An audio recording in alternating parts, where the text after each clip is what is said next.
ये मेरा India versus south Africa day 4 और डे 5 का रिव्यू है और मैं क्या ही बोलूँ।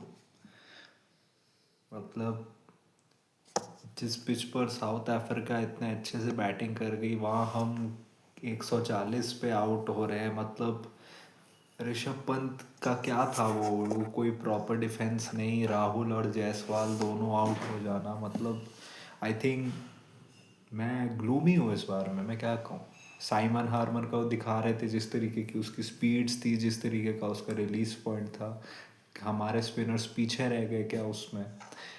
जब गंभीर ट्रांजिशन की बात करता है उसको एक चीज़ याद रखनी चाहिए कि ये जो आज 3 बॉलर तुमने खिलाया, वॉशिंगटन, कुलदीप और जडेजा। जडेजा बहुत लंबे टाइम से खेल रहा है, कुलदीप वो भी मतलब ठीक है कह सकते हो, लेकिन वॉशिंगटन सुंदर ने तो कुछ यूज़ ही नहीं किया। वो तो बस बॉल खींच खींच के डाल रहा था। जहाँ हार्मर, मुत्थु स्वामी ऑफ स्पिनर होके विकेट ले रहे हैं, वहाँ पे वॉशिंगटन को ना तो तुम ओवर दे रहे हो ना तो वो विकेट ले रहा है। ऊपर से नीतीश कुमार रेड्डी, देखो लोग जो कह रहे कि वो रेडी नहीं है टेस्ट में ऑलराउंडर होने का, आई एग्री, लेकिन उसके अलावा ऑप्शंस क्या है तुम्हारे पास? उसके अलावा ऑप्शंस भी नहीं है। मतलब शार्दुल ठाकुर है, लेकिन हमने शार्दुल को देख लिया है कि वो भी किस तरीके से विकेट्स लेता है। नीतीश रेड्डी में कुछ कुछ है एट्रीब्यूट्स जिसके वजह से उसको चांस मिला है। मेरा बस ये प्रॉब्लम है कि अगर तुमने उसको टीम में लिया है तो फिर उससे चीज़ें करवाओ। उसको ऑलराउंडर लिया तो उससे बॉलिंग करवाओ। वो अच्छी करे बुरी करे it doesn't matter, you know कि वो बंदा इनएक्सपीरियंस्ड है। तुम लाए भी उसको वैसे ही हो, उसका भी कोई बहुत सही नहीं है, तो तुम उसको कैसे बेटर करोगे? तुम जो उसको रोल असाइंड है उसको रोल असाइंड करो और उसको करवाओ। सेम चीज़ उसकी बैटिंग पे, उसकी एक चीज़ ये भी दिखा है कि जो हमारे सारे बैट्समैन हैं सबके वाइड बॉल टेक्निक्स दिख रहे हैं इसमें। जिस तरीके से वो बॉल डिफेंड कर रहे हैं, जिस तरीके से वो खुद का नहीं निकाल पा रहे कि रिस्क और रिवॉर्ड रेशियो हर एक बैट्समैन का अलग होता है अपने शॉट्स के रिलेटेड, वो नहीं कर पा रहे हैं। तो फिर अगर ऐसा दोनों टेस्ट मैचेस में हुआ है तो क्या है, टीम डिस्कशन में कुछ हुआ नहीं, टीम प्लानिंग जो बैटिंग कोच है या फिर जो भी चार्ट्स तो डिसाइड करते हैं कि ये बैट्समैन ऐसे क्यों खेल रहा है, इसमें क्या प्रॉब्लम है, उसके ऊपर कोई इंडिविजुअल डिस्कशन, कोई ग्रुप डिस्कशन नहीं हुआ है। लग तो नहीं रहा मेरे को। उसके ऊपर से कैप्टेंसी भी ऋषभ पंत की सच कुछ अच्छी नहीं थी। ऊपर से ना जब शोल्डर्स डाउन हो गए तो शोल्डर्स डाउन ही हो गए। राहुल भाई तू 36 एवरेज का है, क्या किया है तूने इस सीरीज़ में भाई? मैं ये नहीं कह रहा राहुल को निकाल दो, क्योंकि भाई उसका वेस्ट इंडीज़ सीरीज़ में 2 मैचेस थे, 100 150 था। उसका इंग्लैंड का सीरीज अच्छी गई थी। तो हम बस on the basis of 2 test matches किसी को निकाल नहीं सकते। ऊपर से सबको हम लोग नए नए नहीं ला सकते हमेशा। लेकिन फिर यशस्वी जायसवाल, कुछ नहीं किया उसने यार इस सीरीज़ में। वेस्ट इंडीज़ वाले में 100 मारा था, उसके अलावा इट्स डिसअपॉइंटिंग। जायसवाल जिस तरीके से भी आउट हो रहा है, जिस तरीके का उसका टेम्परामेंट दिख रहा है, भाई तू वैसे ही दूसरे फॉर्मेट में सेलेक्ट होता नहीं, जिसमें से तुम्हें निकाल दिया अनफेयरली। तो जिस फॉर्मेट में हो उसमें तो स्कोर्स दो, क्योंकि टीम में देवदत्त पडिक्कल है जो वो कभी भी ला सकते हैं।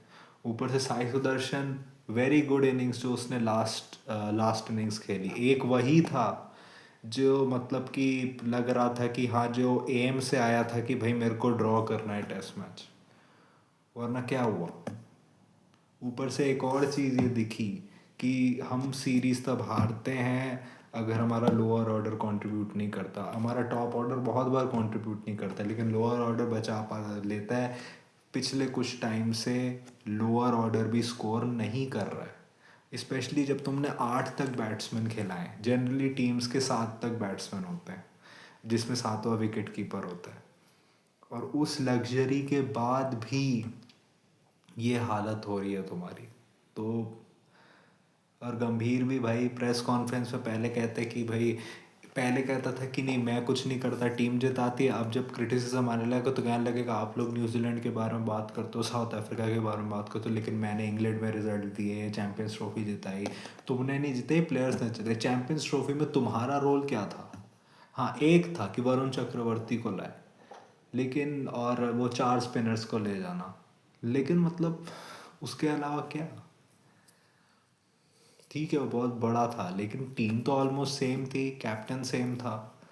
मतलब ये चीज़ क्या है, टेस्ट में तुम वॉशिंगटन सुंदर को नंबर 3 पे खिलाते हो, स्पेशली जब साई सुदर्शन इतना अच्छा कर रहा था। इतना अच्छा तो नहीं, लेकिन उसका वेस्ट इंडीज़ में लास्ट स्कोर ठीक आया था, उसका 88 या कुछ आया था या 58 कुछ आया था। उसके बाद तुमने पहला मैच खिलाया नहीं, दूसरे मैच में पहले इनिंग में अच्छा नहीं था, दूसरे इनिंग में वो ठीक निकला। उसने डिफेंड किया, वो ड्रॉ कर रहा था, अनफॉर्चुनेटली वो आउट हो गया। और एक ऐसा भी लग रहा था कि हमारे बैट्समैन थोड़ा सा स्पिन को भी नहीं पकड़ पा रहे थे कि बॉल कितनी स्पिन हो रही है, तो बॉल तो जो बाहर विकेट के जा रहे हैं ना वहाँ पे डिफेंड कर रहे हैं, जबकि फील्डर पीछे खड़ा है स्लिप्स में। जाके डिफेंड करे, क्योंकि उनको समझ नहीं आ रही कि बॉल कहाँ से कितनी टर्न कर रही है। जो रेल भी बहुत डिसअपॉइंटिंग, जो अभी ए मैचेस में इतना तगड़ा करके आया है, दोनों मैचेस में जो उसका टेम्परामेंट था और शॉट सिलेक्शन, दोनों ने मेरे को डिसअपॉइंट किया है बहुत भाई। नितिश रेड्डी तो है ही थोड़ा वाइट बॉल टाइप वाला, लेकिन पहला मैच ही हमें जीत जाना चाहिए था। पिच तो घटिया थी ही, लेकिन उसके बाद भी 120 वी शुड है। और के राहुल क्या भाई, तुम्हें तो उसी के लिए लेते हैं टीम में कि तुम एक ढाल के तरह खड़े रहोगे, तुम कुछ नहीं कर रहे। अब आई थिंक देखना पड़ेगा अगली सीरीज जब भी होगी। आई डोंट थिंक एक और सीरीज़ होनी है इस साल। आई थिंक अगली, और जो दोनों सीरीज़ होनी है वो इंडिया में नहीं होनी, वो श्रीलंका और न्यूजीलैंड में होनी है। तो और वहाँ पे पक्का श्रीलंका तुमको स्पिनिंग ट्रैक देगा। तो देखते हैं क्या होता है। न्यूजीलैंड में तो मुझे लगता नहीं चांस है जीतने का, तो I think world test championship का फाइनल एक और मिस हो जाएगा। आई थिंक यही बात है। अभी T20 वर्ल्ड कप है, T20 वर्ल्ड कप गौतम गंभीर जीत गया, उसको टेस्ट में भी मौका मिल जाएगा आगे। या फिर ये लोग ये करेंगे कि भाई हमने कॉन्ट्रैक्ट साइन किया है, तो हम भाई इसको कंटिन्यू करेंगे, चाहे हमें ये हमारी खटिया खड़ी कर दे। मतलब कुछ भी एक ही एक पैराग्राफ में सारे दे देता है कि तुम्हें गैलरी के लिए भी नहीं खेलना है, तुम्हें अपना गेम भी फिगर आउट करना है, तुम्हें डिफेंड करना है, तुम्हें अटैकिंग नहीं खेलना है, तुम्हें ये नहीं करना, सारे के सारे बज़वर्ड्स दे दिए एक ही बारी में। भाई साउथ अफ्रीका को तो भाई कॉन्ग्रेचुलेशंस, जिस तरीके से सेकेंड इनिंग में भी स्टब्स वब सब ने अच्छा खेला। पहले मैच में बबूमा ने, मार्करम तो मार्करम ने भी ठीक ठाक ही खेला, मतलब डिजॉर्जी ने भी,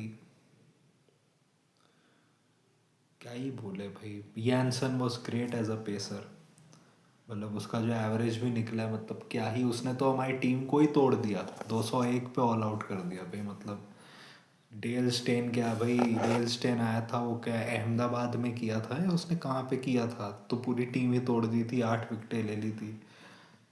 यानसन ने तोड़ दिया। अब I think it's a collective failure, लेकिन तुम ज़्यादा कोच को दोगे, क्योंकि अगर जीत पे कोच को मिलता है तो हार पे भी कोच पे ही जाएगा। क्योंकि एक चीज़ है, ये डाउन टू टॉप नहीं, ये टॉप डाउन ऑर्गेनाइजेशन है अभी हमारी क्रिकेट टीम जो है। तो टॉप पे अगर कुछ चेंजेस होंगे थिंकिंग, या फिर कैसे टीम को चलाना है, प्लान्स वैन्स कैसे करने, तभी इंडिविजुअल प्लेयर्स तक जाएगा। वरना तो भाई भैया ऋषभ पंत भाई, तुम्हारा कैप्टेंसी करियर ख़त्म, एक मैच मिला उसमें ही कर लेते। लेकिन ठीक है पहला मैच था, लेकिन यार जिस तरीके के शॉट्स, और वो भाई कैप्टन और रिस्पॉन्सिबिलिटी। तो ये मेरा रिव्यू था। What do you think about my review? Tell me in the comment section. If you like this type of content, like this video, share and subscribe. If you don't, then share it with those who do. My social media accounts, which are my Twitter/X account and my Instagram account, links are in the description, so go follow me on that. That was it for me for today. Thank you.